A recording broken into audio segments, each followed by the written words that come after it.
Hello बच्चों। दिया गया प्रश्न इस प्रकार से है, सदन ब्लॉट टेक्निक का प्रथम चरण क्या है?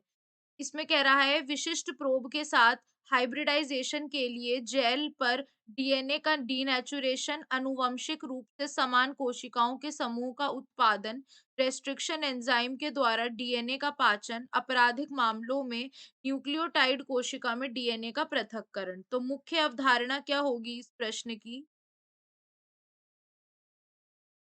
अगर हम बात करते हैं मुख्य अवधारणा की, तो मुख्य अवधारणा है सदर्न और साउथर्न ब्लॉट।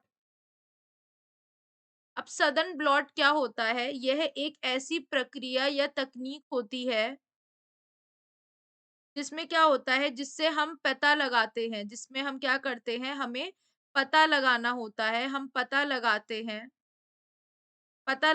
हैं एक विशिष्ट डीएनए के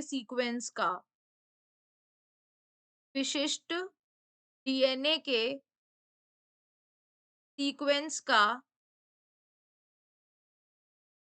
सीक्वेंस का पता लगाते हैं किसी भी डीएनए के सैंपल से।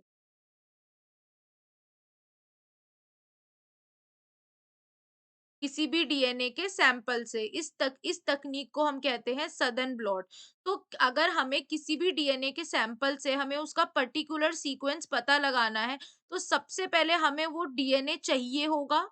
तो हम क्या, चाहे वो हमारे बालों बालों की कोशिका हो, चाहे वो आदमी का स्पर्म हो, हमें उसको सबसे पहले उसमें से डीएनए को अलग करना होता है। तो सबसे पहला चरण जो होता है वो होता है पृथक्करण का, यानी अलग करने का। क्या होता है वो? पृथक्करण होता है। तो हमें क्या कह रहा है? ए कह रहा है विशिष्ट प्रोब के साथ हाइब्रिडाइजेशन करना है, गलत। आनुवांशिक रूप से समान कोशिकाओं के समूह का उत्पादन, गलत। सबसे पहले तो काम है कि उसे अलग करो, उसके बाद उसकी बाकी की प्रक्रिया आगे बढ़ेगी।